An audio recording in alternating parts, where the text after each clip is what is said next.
Before I talked to my husband, I decided to do some investigation. I started with his phone and read all the messages between him and Sarah. She badmouthed me a few times. He did nothing to defend me but didn't engage either. She was flirty. He wasn't flirty back. They talked a lot, and he praised her frequently for her work ethic and intelligence. I didn't see anything about cheating. I checked his email, nothing. I checked his work email, nothing. I looked through our other devices, nothing.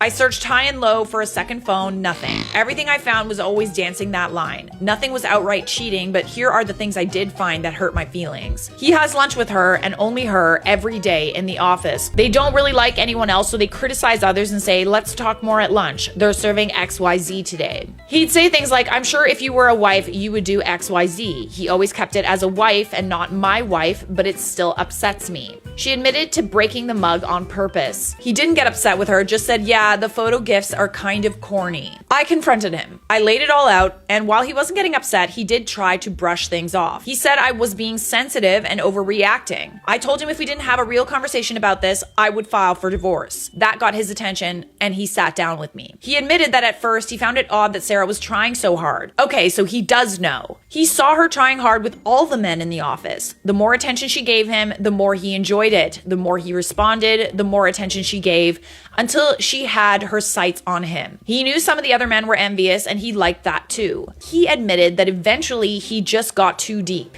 He said he knew it was wrong, but had gotten addicted to the attention and didn't want her to move on to another man. Still cheating. That's emotional cheating. So he indulged her sometimes at my expense. He said it was just nice to have two women in two major parts of his life, stating that he knew we'd rarely see one another, so what was the harm? He reiterated that he never ever physically cheated with her, but admitted it could be called an emotional affair. It was painful. I won't hide that, but I mean really painful. Like I wasn't enough. I told him from this point on, he needed to stop communicating with Sarah and ask to be transferred or switch jobs altogether. Now, folks, I mean it when I tell you this. He's fighting for Sarah and to be around Sarah, but he's not fighting for his marriage. He began raising his voice, saying things like he never cheated, it was all above board, and I couldn't control who he talked with at work. He called me a narcissist and a control freak. He told me I had no idea how hard it was, how much stress he had in the office, and that his personal relationship with Sarah helps a lot. Taking it away would just damage his mental health. You know what else would damage his mental health? A divorce. A very messy divorce. It got so bad that I started crying. I couldn't take it anymore and decided to leave. I packed a small bag and called my mother-in-law. She's the only family I have here. I gave her a rundown of what's going on, and she offered her home to me. Interesting that you went to the mother-in-law. I'm curious to know what she says and does about this. I'm staying here and just hoping my husband calms down so we can revisit this. I want it to work out. I love him more than anything. I understand that you love this guy, but like, what the dude? So we have another update. Well, I'm back. First, I want to address some of the negative comments. To all the people saying they're team Sarah and hoping Sarah and my husband get together. I even saw a nasty comment saying Sarah and my husband would be the office power couple. How can you sit here and say nothing is going on? You claim my husband didn't cheat and I'm being crazy, yet in the same breath, wish they would get together? You're contradicting yourself because deep down, you know something romantic was developing. Now for the update. My husband came to my mother-in-law's house. She didn't call him. He knew I was there because I told him and said he wanted to talk. Some big things happened in such a short time. He wanted to explain. According to my husband, after I left, he started to reflect. He did call his mom and they had a long talk. I didn't know any of this. She asked him if he was happy with me and he said yes, but I made him extremely happy. I was a good wife and great partner. This is kind of what it all sunk into him, that he was being juvenile for wanting attention from another woman. He said he couldn't explain, it just felt good. Oh my goodness. I'm rolling my eyes for those of you who are just listening.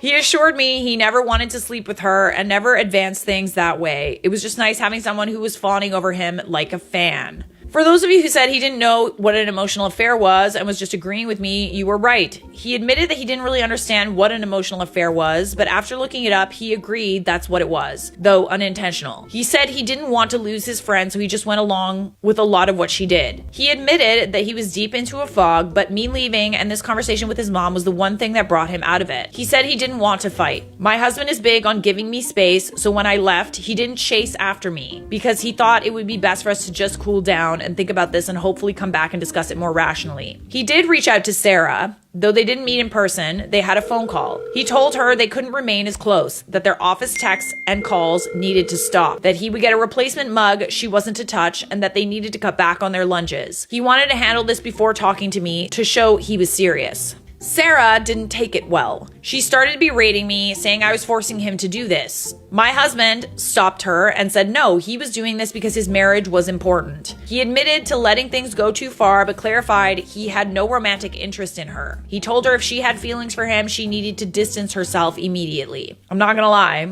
I do like where this is going. I just wish that he did this sooner. I don't know, we're never wrong, right? Like, there's some of us that are like damaged and like, you know, maybe we're projecting because like when your wife is telling you that she is uncomfortable with the situation and people are disrespecting her, believe her. Sarah ended up ruining their friendship herself. Though my husband was willing to maintain a more distant friendship, her comments about me and him, claiming she'd never want him and that everything she did was because she knew we weren't meant to be together, and she was trying to open his eyes. Open his eyes?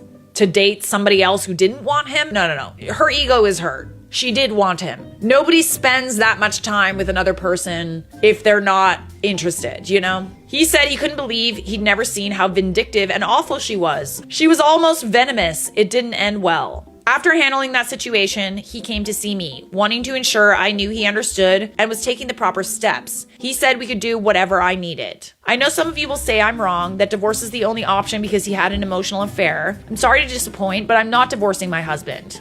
Okay.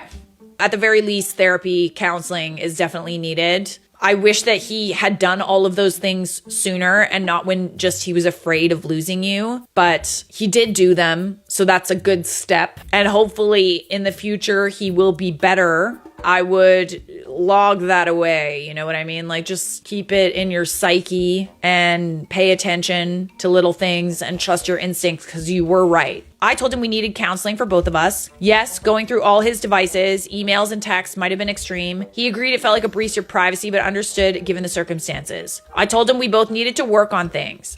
As of right now, I guess you could say we're separated. We're not staying in the same house.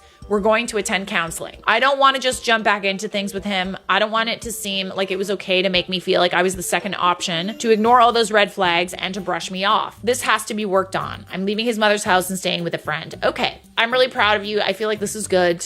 I'm not sure if anyone's gonna want an update after this. Sorry it's so anticlimactic. Sorry it's the typical, oh, and you just got back together. I mean, it is, but it isn't. I love my husband. I know he loves me. I don't think everything is an end all be all. Yes, it's a terrible situation. Yes, he did a terrible thing, but I want my marriage to last, so we're giving it another go. I genuinely hope this is my last update, but if it's not, spoiler alert, it's not, y'all will know. Thank you for all the messages, all the support, and everything. It's really been a huge help. The next update was actually deleted or removed, but we do have it. Oh, I got it for you.